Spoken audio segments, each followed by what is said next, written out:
Ok, irmãos, vamos abrir a palavra na carta de Paulo aos Efésios, capítulo de número 5. Nós vamos ver como deve ser o andar dos imitadores de Deus. O andar dos imitadores de Deus. Esse é o tema da mensagem que eu trago essa noite para os irmãos. Efésios, capítulo de número 5. Nós faremos a leitura, versículos 1 até versículo 17.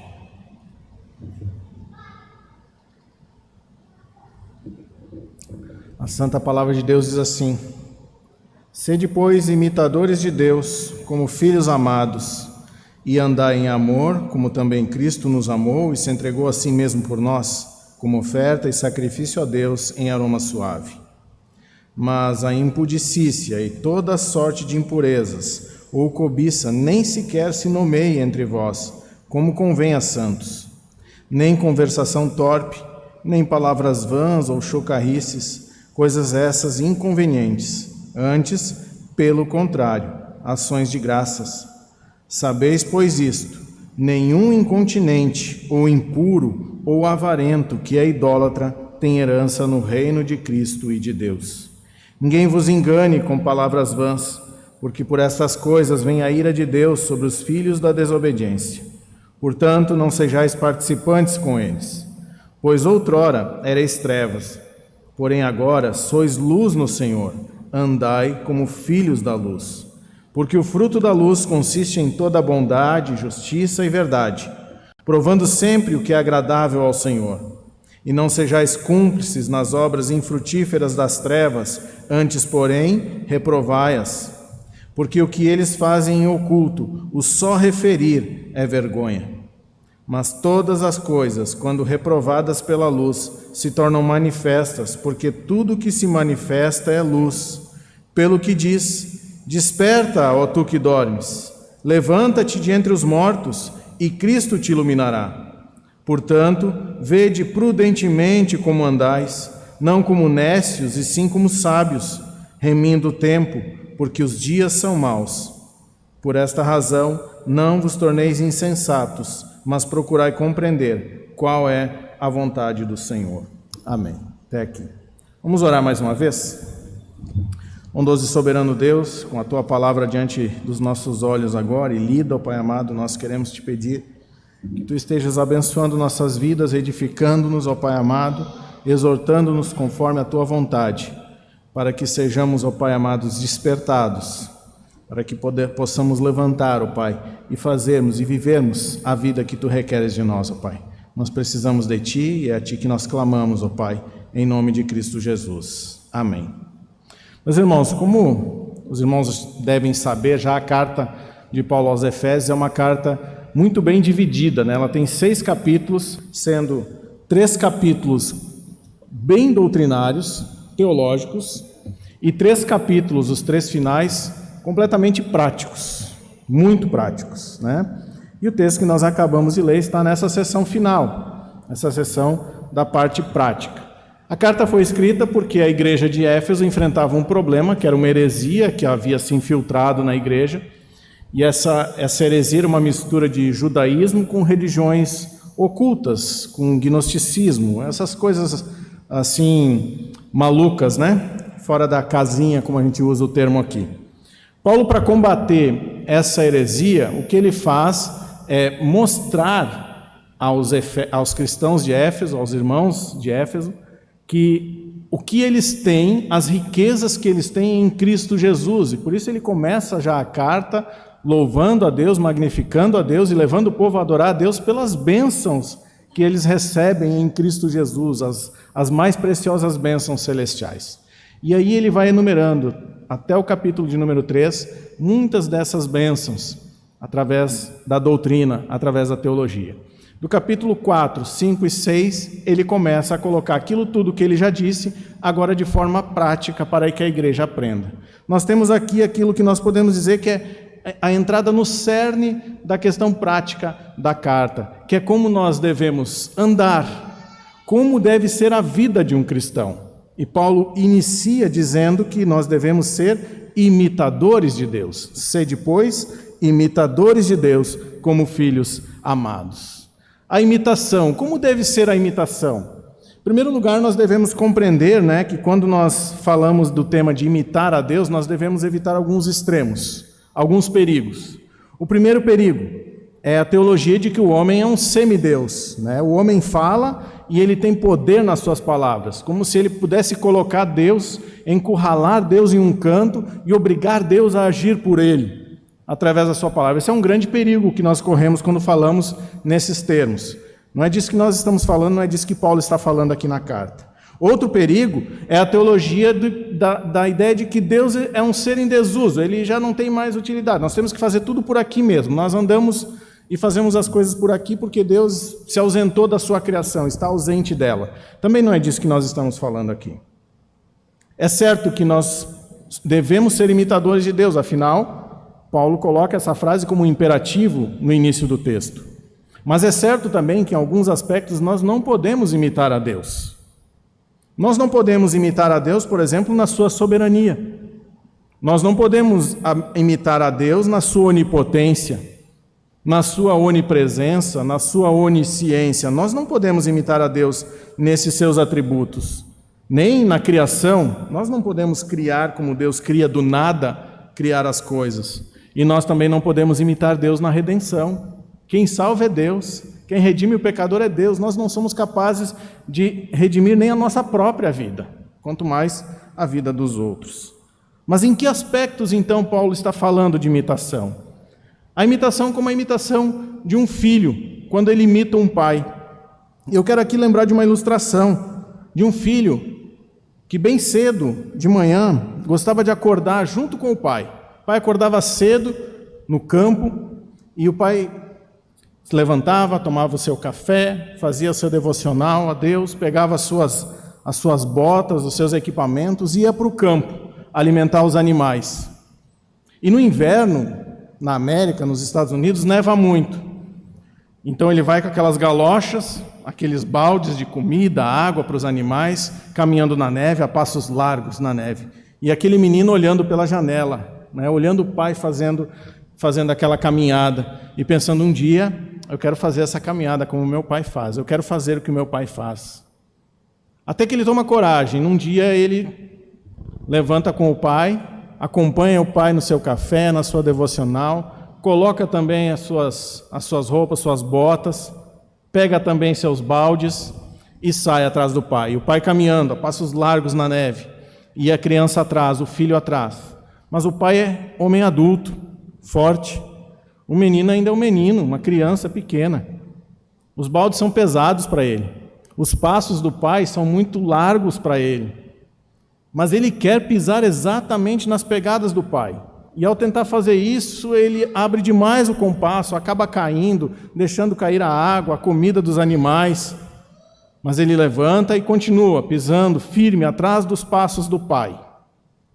Eu queria que essa imagem ficasse na mente de vocês sobre como nós devemos ser imitadores de Deus, porque as pessoas que veem essa cena, elas chegam a duas conclusões óbvias. A primeira é de que aquele filho, ele não é igual ao pai, porque ele não consegue caminhar como o pai caminha. Mas a segunda verdade que nós encontramos nessa ilustração é de que aquele filho quer ser igual ao pai. É notável a vontade dele de ser como o pai, de ser um imitador do pai. Essa é a nossa relação de imitação com Deus. Nós não temos capacidade de imitar a Deus no seu ser, na sua plenitude. Mas assim como nós vivermos uma vida buscando a imitação de Deus, buscando imitar a Deus. E é disso que Paulo está falando aqui. Paulo argumenta então que os filhos são como os pais. Nós devemos imitar a Deus como filhos amados. Como um filho imita o pai, assim nós devemos ser imitadores de Deus. Então, os filhos aprendem pela imitação. A palavra diz que Deus é amor. Nós devemos imitar a Deus no amor, andar em amor. A palavra de Deus diz que Deus é luz. E nós devemos, portanto, como crentes, andarmos na luz.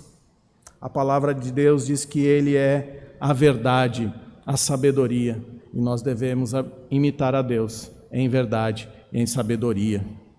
Andar em sabedoria e em verdade. É isso que é ser um imitador de Deus, e nós vamos olhar para esses pontos, esses andares. Andar em amor, andar na luz e andar em sabedoria. Meu irmão, se você quiser ser grande na sua profissão, veja quem é o maior nela e imite-o. E quem sabe você será, quem sabe grande na sua profissão. Se você quiser ser santo, então você deve imitar a Deus, imitar a Cristo. Para ser um verdadeiro imitador de Deus, então, você precisa, em primeiro lugar, andar em amor. Paulo escreve: sede, pois, imitadores de Deus, como filhos amados, e andai em amor, como também Cristo nos amou, e se entregou a si mesmo por nós, como oferta e sacrifício a Deus, em aroma suave. Devemos imitar Deus em amor, no amor.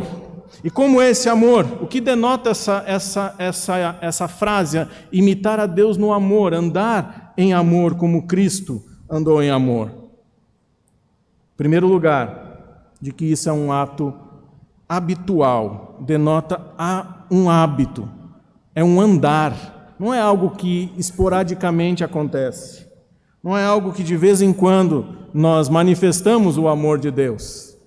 Não, é algo que é hábito, é o andar. Nós andamos todos os dias, nós caminhamos para frente. E é essa a ideia, andar em amor o tempo todo, imitando a Deus no amor. Essa é a primeira coisa que nós encontramos aqui. A segunda é de que esse amor possui algumas características.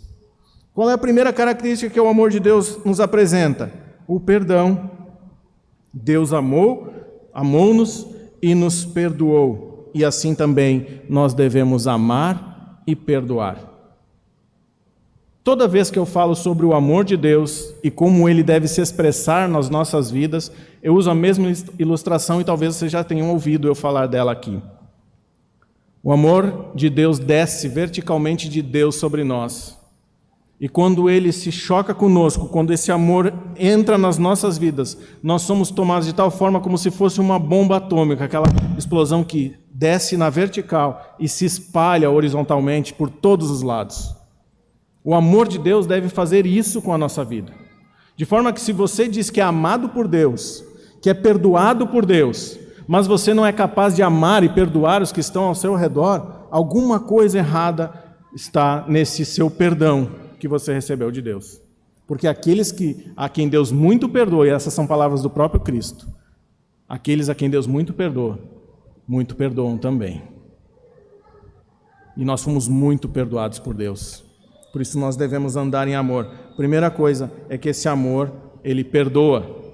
E nós devemos andar nesse amor que perdoa.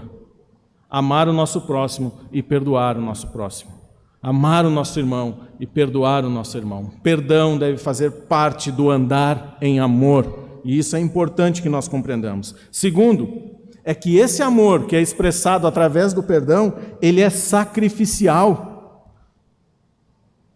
Esse amor, ele não é um sentimento apenas. Ele não é só algo que nós vamos amar o nosso irmão só quando nós sentimos que devemos amar o nosso irmão. Não. Esse amor é sacrificial. Lembra como Cristo te amou. Qual era a tua situação quando Cristo te amou? Havia alguma coisa em ti que pudesse gerar um sentimento de amor em Deus, em Cristo, para que Ele fizesse o que Ele fez por você? Não. Cristo amou porque amava ao Pai, e era a decisão do Pai que você e eu fôssemos alcançados pela graça dEle. E por isso Cristo nos amou, morrendo na cruz pelos nossos pecados, não porque havia mérito qualquer em nós. Esse mesmo amor sacrificial é o amor que é exigido de todo crente em relação aos seus irmãos, ao seu próximo. Um amor sacrificial, um amor que não espera algo em troca, um amor que se doa e que não espera a devolução. Esse é o amor que é requerido de nós. Essas são características, as principais características do amor de Cristo. É um amor que perdoa e é um amor sacrificial. É assim que nós devemos também amar. Então, o primeiro passo, o primeiro ponto aqui é andar em amor, e nós devemos lembrar disso. Esse andar em amor é um hábito, é todo dia, é todo instante. Eu ando em amor. Se eu sou alcançado pela graça de Deus, eu ando em amor. Se eu sou o Filho de Deus, fui resgatado lá de entre os mortos, fui trazido à vida pela graça de Deus por Cristo Jesus, eu ando em amor. E esse amor é um hábito, esse amor, ele perdoa, esse amor é sacrificial. Para ser um verdadeiro imitador de Deus, você precisa andar em amor e também andar como um filho da luz. Dos versículos 13 a 14, nós encontramos isso. Paulo passa então de falar do autossacrifício, desse amor sacrificial, para uma autoindulgência. A ordem de andar em amor é agora seguida de uma condenação, da perversão do amor. E quando Paulo vai tratar disso, ele vai tratar sobre a santidade, ele vai mencionar alguns pecados dos quais é preciso fugir. Observe, versículos 13 e 4.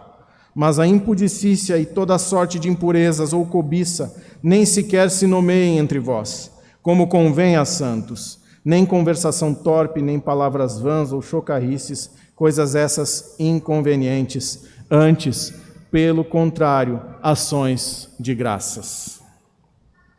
Eu poderia aqui tratar de cada um desses pecados e começar a explicá-los, cada um deles, mas aí não teríamos tempo para terminar esse sermão no dia de hoje ainda, né? Teremos que entrar segunda-feira, madrugada dentro. Mas a gente pode dividir esses pecados em dois tipos de pecados. Pecados a respeito da sexualidade, no versículo 3, e pecados da língua, no versículo 4. E esses pecados da sexualidade, eles não devem estar presentes na vida dos crentes. Infidelidade conjugal, que era algo que à época desta carta, quando Paulo escreve esta carta à igreja em Éfeso, era algo que era comum nas igrejas daquela época. Homossexualismo era outra coisa que, se vocês pensam que hoje é comum, naquela época talvez fosse até mais comum do que hoje, no Império Romano e também na época dos gregos. O homossexualismo não deve ser admitido entre os crentes na vida cristã. Infidelidade conjugal não deve ser admitida entre os crentes. Nós temos uma maneira de proceder, e essa maneira de proceder é conforme a Escritura nos ensina. Não devemos aceitar aquilo que o mundo chama de normal, mas que para Deus é anormal. E nós conhecemos aquilo que Deus diz que é anormal, e nós temos uma lista diante dos nossos olhos aqui. Os pecados da língua também devem ser evitados e não devem estar presentes nas nossas vidas. Conversação tola, palavras vãs, chocarrices não devem fazer parte do vocabulário dos crentes. Os cristãos não devem falar palavras obscenas, piadas de duplo sentido, imorais. Esse tipo de coisa não deve estar na nossa boca, não deve sair da nossa boca. Tiago, escrevendo a sua carta, diz que da mesma fonte não pode proceder bênção e maldição. Ou a nossa boca abençoa, ou a nossa boca amaldiçoa. Não deve estar na nossa boca, na nossa língua, esse tipo de palavreado, esse tipo de palavras. Por quê? Por quê, meus irmãos? Porque nós somos a nova sociedade de Deus. Nós somos a igreja de Cristo. A solução para a sociedade que a sociologia tanto busca, a filosofia tanto busca, ela está na igreja do Senhor Jesus Cristo. E é por isso que nós devemos cuidar com o nosso andar. Nós devemos andar em amor, como nós vimos, mas também devemos andar como filhos da luz. Porque estas coisas que nós mencionamos aqui nos versículos 13 e 4 são mencionadas. Estas coisas são frutos de quem anda nas trevas e não na luz. Portanto, elas não devem fazer parte da vida dos crentes. E Paulo acrescenta então mais 2 incentivos à santidade. Primeiro, ele alerta sobre a certeza do julgamento. Sabei, pois, isto: nenhum incontinente ou impuro ou avarento que é idólatra tem herança no reino de Cristo e de Deus. Ninguém vos engane com palavras vãs, porque por estas coisas vem a ira de Deus sobre os filhos da desobediência. Portanto, não sejais participantes com eles. Devemos nos abster da imoralidade, porque nosso corpo foi criado por Deus. É unido a Cristo e é habitado pelo Espírito Santo de Deus. Dessa forma, toda licenciosidade não convém aos santos filhos de Deus. Nós devemos tomar cuidado com isso. Os imorais, eles podem até escapar dos julgamentos terrenos, mas eles não escaparão do julgamento divino. A certeza do julgamento é algo que está muito firme aqui nesse texto. Não herdarão o reino de Cristo. Os que tais coisas praticam não herdarão o reino de Cristo. O versículo 5, ele é muito sério. É uma sentença muito séria. O reino de Cristo é um reino de justiça, e dele será excluída toda e qualquer injustiça. Aquele que se entrega aos pecados sexuais como uma obsessão idólatra e não se arrepende disso, não pode ser salvo. Não herdará o reino dos céus. Paulo também fala aqui sobre o engano dos falsos mestres, que tentam silenciar a voz de Deus. E isso nós ouvimos muito nos nossos dias. Pessoas que tentam diluir o evangelho para ficar mais palatável. Pessoas que tentam diminuir a soberania de Deus para que nós sejamos exaltados como semideuses, como criaturas superiores ou algo desse tipo. Nós ouvimos isso constantemente. Paulo fala sobre isso aqui no versículo 6, quando ele diz assim: ninguém vos engane com palavras vãs, porque por estas coisas vem a ira de Deus sobre os filhos da desobediência.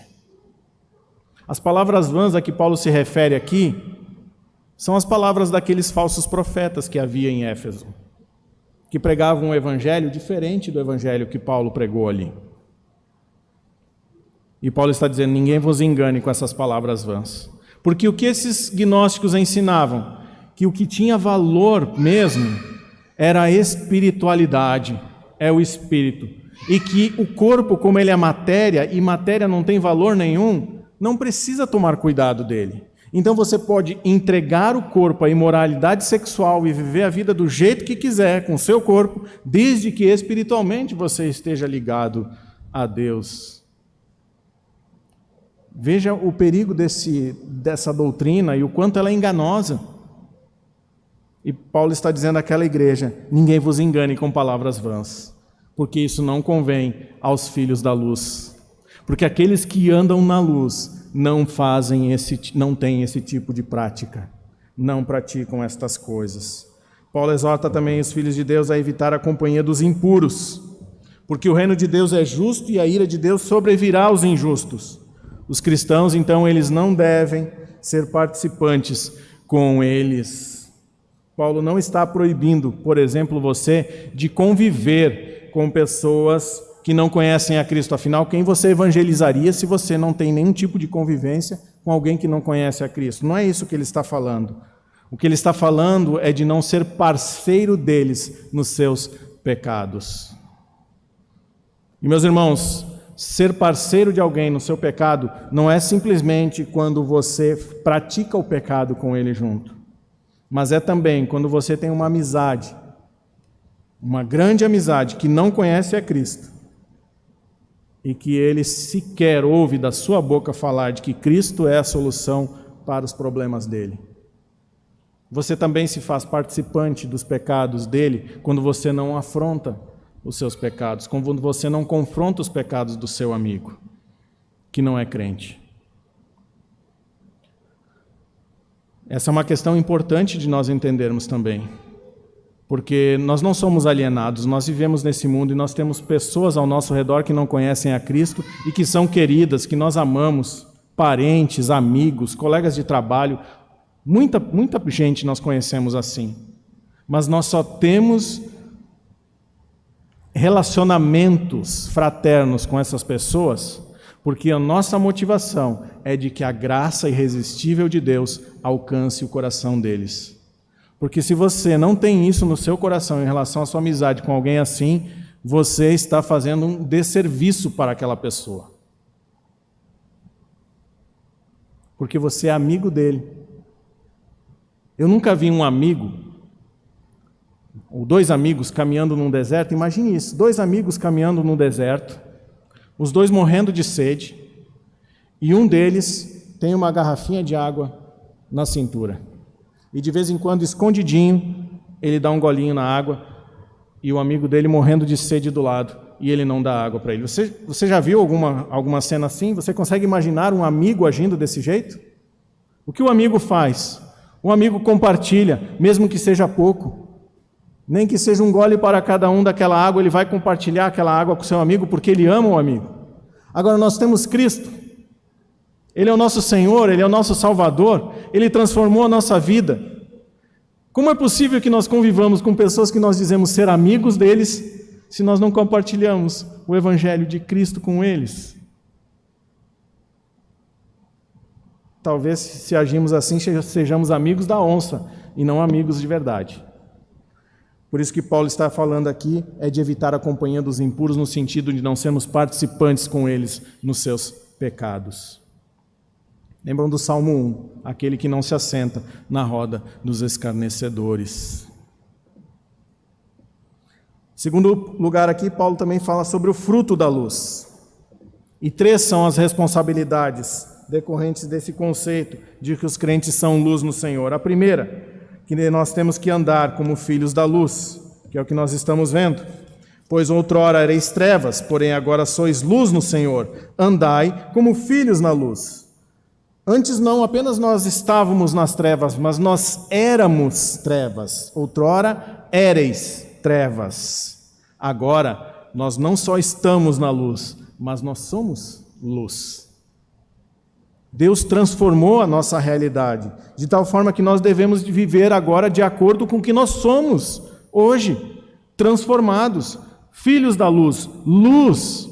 Nós devemos ser luz aonde quer que nós estejamos, refletir a luz de Cristo a todos aqueles que nos rodeiam. Por quê? Porque a luz purifica, a luz ilumina, a luz aquece, a luz aponta a direção, a luz mostra o caminho, avisa sobre os perigos no caminho, a luz mostra a vida, produz vida. E esse deve ser o fruto daqueles que andam na luz. Aqueles que são luz no Senhor também devem produzir frutos luminosos, frutos da luz. Versículos 9 e 10, porque o fruto da luz consiste em toda bondade, justiça e verdade, provando sempre o que é agradável ao Senhor. Toda bondade, toda justiça, toda verdade contrastam com a vida impura, com a vida lasciva que nós tínhamos antes, quando éramos trevas e vivíamos nas trevas. A bondade é a generosidade de espírito. A justiça é dar aos homens aquilo e a Deus aquilo que lhes pertence. A verdade, ela é moral, não só algo que nós conhecemos, mas algo que nós também fazemos. A verdade, ela é moral, no sentido de que não só basta conhecermos a verdade, mas também praticarmos a verdade. Os filhos da luz também precisam condenar as obras infrutíferas das trevas. E não sejais cúmplices nas obras infrutíferas das trevas, antes, porém, reprovai-as. Em nome da política da boa vizinhança, nós vamos nos manter calados. Não. É verdade também que nós não podemos também ser aqueles crentes chatos, né, que ficam o tempo todo maçantemente incomodando a vida do parente, do vizinho, do amigo, né, com essas questões de fé. Também não é isso.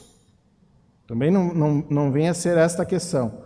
Mas é importante que em questões muito sérias a respeito da fé sendo afrontada, do nome de Cristo sendo afrontado, do nome de Deus sendo afrontado, que nós não devemos nos calar.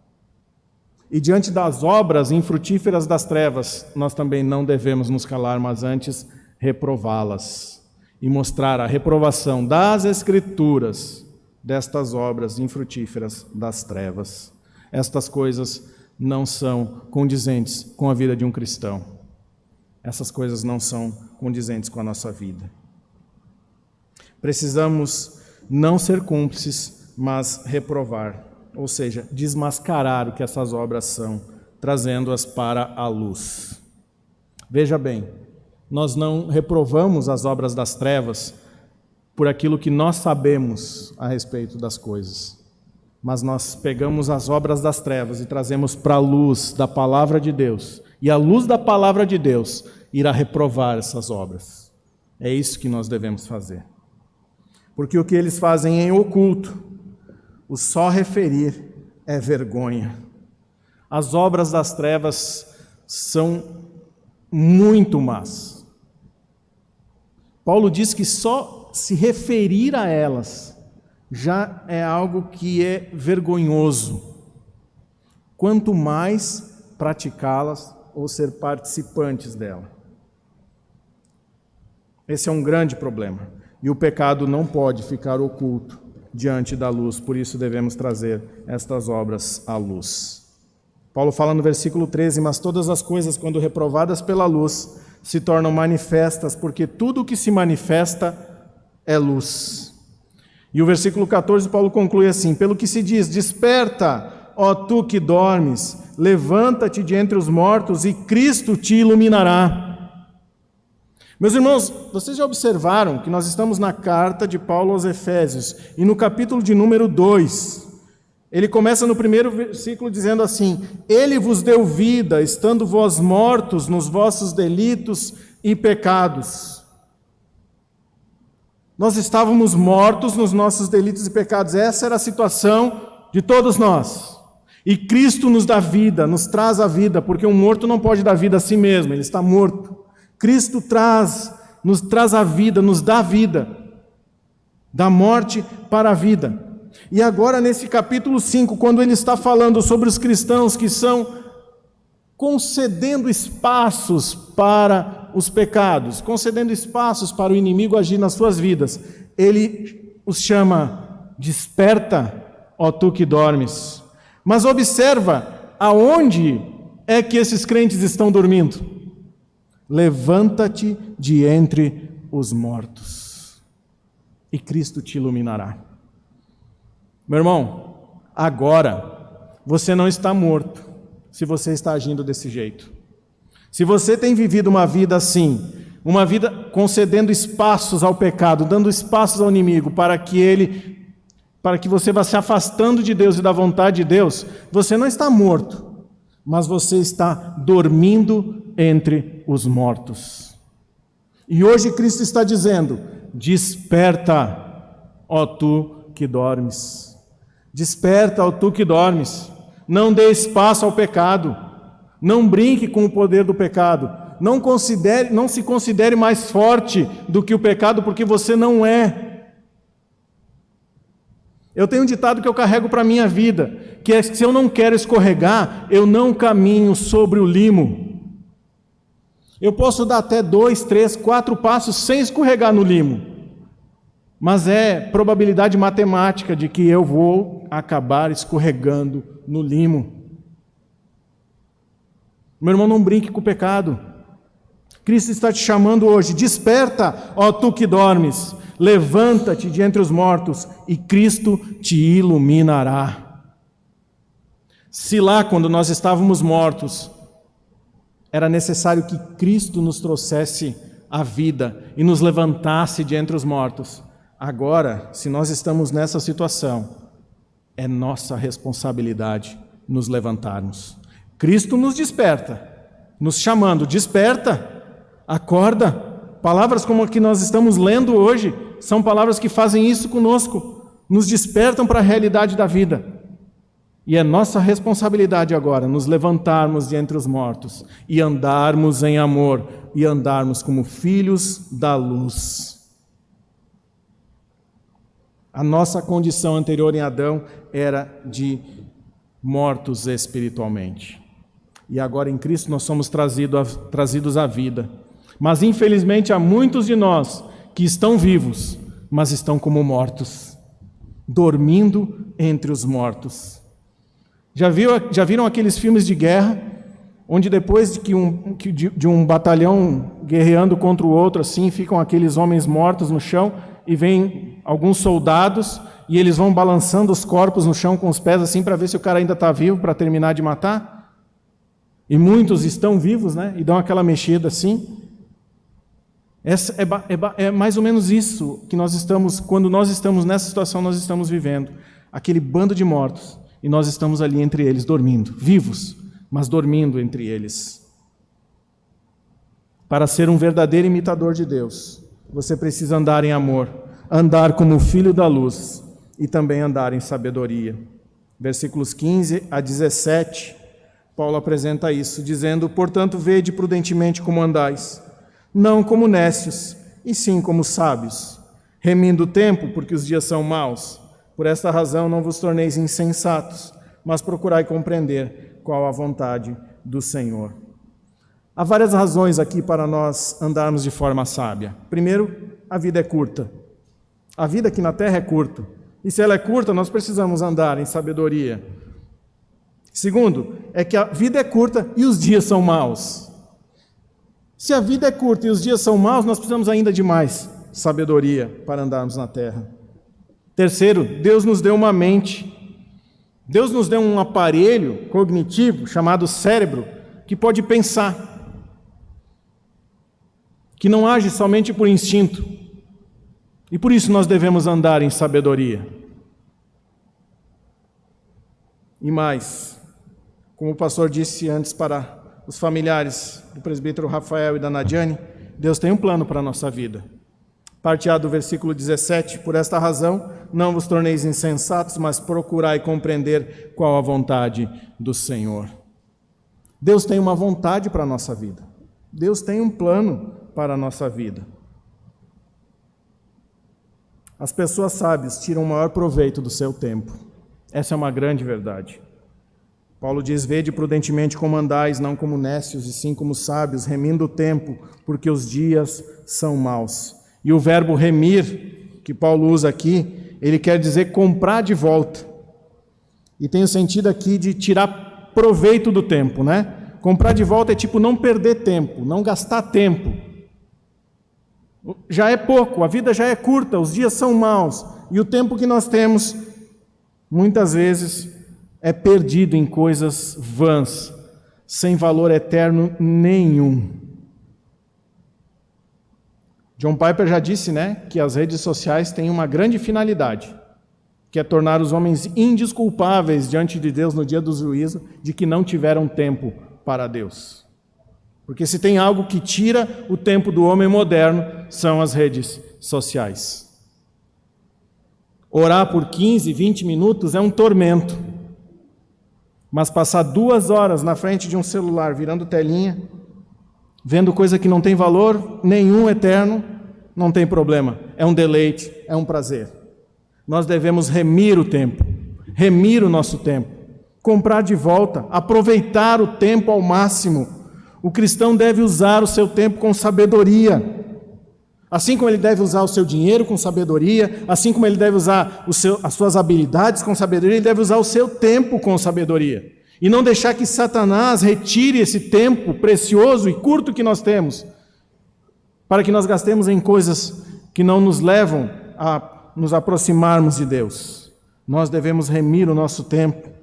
Com certeza, pessoas que são sábias, elas têm esse poder de aproveitar bem o seu tempo.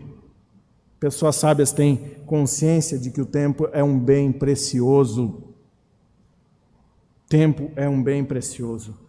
E todos nós temos a mesma quantidade de tempo. 1 hora tem 60 minutos e um dia tem 24 horas. Como nós aproveitamos as 24 horas do nosso dia? Como nós vivemos esse tempo? Será que estamos remindo o nosso tempo? Será que estamos fazendo bom proveito desse tempo? Segundo Paulo diz que as pessoas sábias, elas discernem a vontade de Deus. Por esta razão não vos torneis insensatos, mas procurai compreender qual a vontade do Senhor. O próprio Jesus orou: não seja feita a minha vontade, mas a tua. E ele nos ensinou a orar dizendo: seja feita a tua vontade, assim na terra como no céu. Nada é mais importante na vida do homem do que estar no centro da vontade de Deus. Nada é mais importante na vida de um homem do que estar no centro da vontade de Deus. O nosso missionário, Ashbel Green Simonton, ainda jovem, pioneiro ele do presbiterianismo aqui no Brasil, aquele que trouxe o presbiterianismo para o Brasil. Ele era o irmão mais novo de uma família de 9 irmãos, e ele era o irmão mais novo. O pai dele era médico, o pai dele era um deputado federal da América e também presbítero da igreja. Simonton se formou no seminário de Princeton, e lá esse menino recebeu o chamado, esse rapaz recebeu o chamado de vir para o Brasil para pregar o evangelho aqui no Brasil, ao ouvir um sermão do seu professor, Charles Hodge. O Brasil que Simonton veio para pregar o evangelho não era nada parecido com o Brasil que nós temos hoje. Era um Brasil horrível ainda muito primitivo, muitas doenças sem cura. Não existia cura para a malária, e a malária matava muita gente. Qualquer doença matava, muitas infecções bacterianas. Na época nem se conheciam as infecções virais ainda. E esse rapaz vem para a América, e nesse desejo de vir para a América, para o Brasil, muitos tentaram demovê-lo dessa sua decisão. Tu é louco, o que tu vai fazer lá no Brasil? Vai ficar doente, vai morrer. Fica aqui na América. Tu é um jovem brilhante, terminou o seminário com louvor, então fica aqui, pastoreia uma grande igreja da América e fique por aqui. Mas sabe qual foi a resposta de Simonton para essas questões que foram levantadas a respeito do seu chamado? O lugar mais seguro para um homem estar é no centro da vontade de Deus. Ele tinha certeza que a vontade de Deus é que ele viesse ao Brasil. E ele chegou aqui ao Brasil no dia 12 de agosto de 1859. Em apenas 8 anos de um ministério aqui, curto, 8 anos, mas um ministério de muito sucesso. Ele deixou plantada essa igreja, a IPB, a Igreja Presbiteriana do Brasil, que hoje é uma forte denominação no Brasil. E uma das poucas vozes ainda no Brasil que ainda soa o verdadeiro evangelho, o genuíno evangelho. Simonton morreu jovem, morreu com 34 anos de idade. Mas ele deixou aqui no Brasil uma igreja que influencia a sociedade brasileira até os dias de hoje, proclamando o genuíno e o verdadeiro evangelho. Porque ele entendeu que ele deveria andar em amor. Ele entendeu que ele deveria andar como um filho da luz. Ele entendeu que ele deveria andar em sabedoria. E que, portanto, estar dentro da vontade de Deus era a coisa mais importante da vida dele. Para ser um verdadeiro imitador de Deus, meus irmãos, vocês precisam andar em amor, andar como filhos da luz e andar em sabedoria. É isto que Paulo está ensinando à igreja de Éfeso e à igreja presbiteriana de Canoas nessa noite. Que Deus nos abençoe. Amém.